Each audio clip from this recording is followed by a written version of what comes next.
From translation, TLB, the Living Bible. This 84th day of the year. Today we are reading passages, Judges 19 to 21. Judges chapter 19, verses 1 to 31. In those days Israel had no king, and a certain Levite living in a remote hill country of Ephraim took a woman from Bethlehem in Judah as his concubine. But when she became angry with him after living with him for a while, she returned to her father's home in Bethlehem. After about 4 months her husband came to visit her, bringing with him a servant and a donkey and some food. She welcomed him warmly and brought him into her father's home, and he stayed there for several days. On the 5th day her father said to his son-in-law, "Eat something and have a good night's rest, and tomorrow you can leave." So they ate and drank together and stayed overnight. The next morning the Levite got ready to leave, but his father-in-law urged him to stay another day, so he stayed and ate with them again. On the morning of the 3rd day he prepared to leave, but again the woman's father said, "Please stay and enjoy yourself a little longer." So he stayed and ate with them again, and then got up to leave early the next morning. But the woman's father said, "Please stay the entire day, and let's have a farewell feast." So the man stayed until the afternoon, and they had a feast together. When the Levite got up to leave, his father-in-law said, "Stay the night and enjoy yourself." But the man refused. He packed his donkey and his concubine and left. When they were near Gibeah, the day was almost gone, so the servant said to his master, "Let's stop at this city of Gibeah and stay overnight." But the Levite replied, "No, we won't stop in a city where Jebusites live. We'll go on to Gibeah." So they traveled on to Gibeah in the land of Benjamin. They arrived in Gibeah in the late afternoon and went to the town square to wait for someone to offer them lodging. An old man was coming in from his work in the fields at evening time. He was from the hill country of Ephraim, but was living temporarily in Gibeah. When he saw the travelers in the square, he asked, "Where are you from, and where are you going?" They answered, "We are from Bethlehem in Judah, going to our home in the remote hill country of Ephraim. I am staying in Bethlehem with my concubine, but I am going home now." The old man replied, "I am here as a stranger and a foreigner among you. Please spend the night in my home, and tomorrow you can leave early and continue your journey." But the Levite said, "No, we won't trouble you. We can stay in the town square tonight." The old man insisted, "No, please stay with me. I'll provide for you whatever you need and you can stay here tonight. Don't stay in the town square." So they went with him to his home and fed the donkeys, and they washed their feet and ate and drank. While they were enjoying themselves, some wicked men of the city surrounded the house and beat on the door. They shouted to the old man who owned the house, "Bring out the man who came to your house tonight so we can have sex with him." The old man went out and pleaded with them, "No, my friends, don't do such a wicked thing. This man is my guest, don't do this outrageous thing. Look, here is my virgin daughter and his concubine. I will bring them out to you, and you can abuse them and do whatever you want to them. But please don't do this shameful thing to this man." But the men wouldn't listen to him. So the man grabbed his concubine and pushed her out the door to them, and they raped her and abused her throughout the night. At dawn they let her go. The woman went back to the house where her husband was staying, fell down at the door, and lay there until morning. When her husband rose up in the morning and opened the door of the house to continue his journey, there was his concubine, fallen at the door of the house with her hands on the threshold. He said to her, "Get up, let's go," but there was no answer. Then he put her on the donkey and went home. When he arrived home, he took a knife and cut his concubine's body into 12 pieces and sent 1 piece to each tribe throughout all the land of Israel. Then all the people of Israel came together and asked, "What has happened? Why has this terrible thing been done?" Judges chapter 20, verses 1 to 34. Then all the Israelites from Dan to Beersheba and from the land of Gilead came together as one and assembled before the Lord at Mizpah. The leaders of all the people and all the tribes of Israel, 400,000 soldiers with swords, took their positions in the assembly before the Lord at Mizpah. The Benjaminites heard that the Israelites had assembled at Mizpah. Then the leaders of the people of Israel said, "Tell us how this terrible crime happened." So the Levite, the husband of the murdered woman, told his story. He said, "I and my concubine came to stay in Gibeah, a town in Benjamin. During the night, some of the wicked men of the city surrounded the house and intended to kill me. They forced my concubine out to them, and they abused her and she died. I took her body and cut it into 12 pieces and sent 1 piece to each tribe of Israel throughout the land. This has never happened in Israel since the day we left Egypt. Now, what are you going to do about it?" All the people rose up as one man and said, "None of us will go home.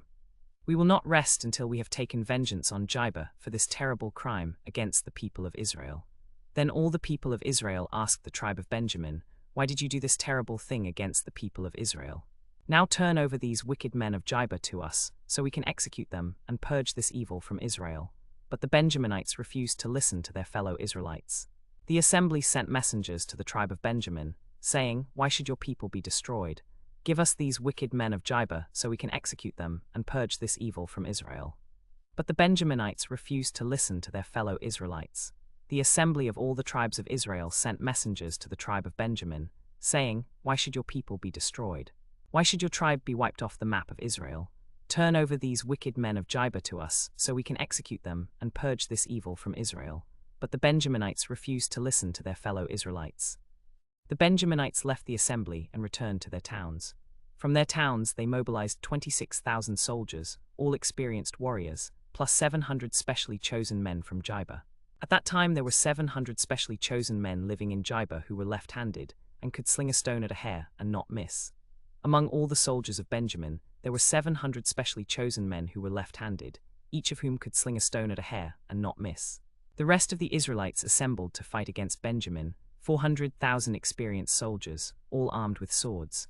Before the battle, the Israelites went up to Bethel and asked God, who should go first to fight against Benjamin. The Lord answered, "Judah should go first." The next morning the Israelites got up and camped near Gibeah. The Israelites went out to fight Benjamin, and the battle began. The Benjaminites inflicted heavy casualties on the Israelites, 22,000 men on the first day. But the Israelites encouraged one another and took up their positions again at the same place where they had camped the first day. The Israelites went out to fight against Benjamin the second day, and again the Benjaminites inflicted heavy casualties on the Israelites, 18,000 men on the second day. Then all the Israelites went up to Bethel and wept before the Lord until evening. They inquired of the Lord, "Should we go up again to fight against our brothers, the Benjaminites?" The Lord answered, "Go up, for tomorrow I will give them into your hands." The next day the Israelites set an ambush around Gibeah. The Benjaminites attacked the Israelites and were drawn away from the city. As they pursued the Israelites, they killed about 30 Israelites in the fields and along the roads from Bethel to Gibeah. Then the Benjaminites said, "We have defeated the Israelites." But the Israelites were retreating toward the ambush they had set. The main Israelite force advanced against Gibeah, and the ambush came out of the city and attacked it. The Benjaminites looked back and saw the smoke of the burning city rising into the sky, and they realized they were trapped. The Israelites had defeated them because they had turned on them. The Benjaminites fled toward the wilderness, but the Israelites pursued them and cut down 25,000 Benjaminites along the roads. The Benjaminites turned and fled toward Rimmon, but the Israelites killed 5,000 more along the road. They pursued them as far as Gibeah and killed 2,000 more. In all, 25,000 Benjaminites were killed that day, all experienced warriors. The 700 specially chosen men who were left-handed and could sling a stone at a hair and not miss escaped from the battle and took refuge in the rock of Rimmon. They stayed there for 4 months. The Israelites returned to their homes and took all the Benjaminites who were left. They burned all the towns of Benjamin where the Benjaminites had lived. Judges chapter 21, verses 1 to 25. The Israelites had taken an oath at Mizpah, "Not one of us will give his daughter in marriage to a Benjaminite." The people went to Bethel and sat there before God until evening, weeping bitterly and asking the Lord, "Why has this happened to Israel? Why should one tribe be almost wiped out of Israel?" That evening they asked, "Who from all the tribes of Israel did not come to assemble before the Lord?" They discovered that no one from Jabesh-Gilead had come.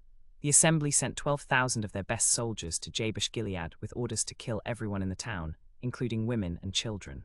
"This is what you are to do," they said, "put to the sword all the men and women in Jabesh-Gilead." But they spared 400 young girls who had never slept with a man, and they brought them to the camp at Shiloh. The whole assembly sent some messengers to the Benjaminites at the rock of Rimmon, and said to them, "The Israelites have made peace with you. Now return to your homes and live there. But this is what we will do for you. We will give you wives from among the women we spared from Jabesh-Gilead. When you have taken wives, go back to your homes." So the Benjaminites returned and took the women who had been spared as their wives. But the assembly had also said, "What about the rest of the Benjaminites? We promised that none of our daughters would be given to them in marriage." Then the whole assembly said to the Benjaminites who had survived, "Since you have destroyed so many women of Benjamin, what should we do now? We have promised our daughters to no one else." They asked, "Who is there from all the tribes of Israel who did not come to assemble before the Lord at Mizpah?" They discovered that no one from Jabesh-Gilead had come. The assembly sent 12,000 of their best soldiers to Jabesh-Gilead with orders to kill everyone in the town, including women and children. They spared 400 young girls who had never slept with a man, and they brought them to the camp at Shiloh. The assembly sent the girls to the Benjaminites at the rock of Rimmon, but the Benjaminites refused to accept them. The leaders of the assembly said, What shall we do about the women for the Benjaminites, since we have promised that none of our daughters would marry them? Then they said, Here is what we will do. We will give the Benjaminites permission to seize wives for themselves from the young women who are dancing at the festival of the Lord at Shiloh. So they sent this message to the Benjaminites at the rock of Rimmon: Go back to your homes, and when you see the young women dancing at the festival of the Lord at Shiloh, seize each one and take her to be your wife from your own tribe and family. The Benjaminites returned to their homes and seized the young women who were dancing at the festival of the Lord at Shiloh, and they took them as their wives. The fathers and brothers of the women objected and said, We cannot give our daughters to them in marriage, because we have taken an oath before the Lord not to give them any of our daughters in marriage. But the Benjaminites seized the women anyway and took them as their wives, for they were the ones who had been spared. And the leaders of the assembly said to the Benjaminites, Each of you may go home now, since this has been done by God's will. You were almost destroyed from the land of Israel, but now you will have a place to live. So the Benjaminites went home, and they took the women they had seized as their wives, since their fathers and brothers had given their consent, though it was against their will. The next day the people of Israel broke camp and went to their own tribes and families. In those days Israel had no king, everyone did as he saw fit.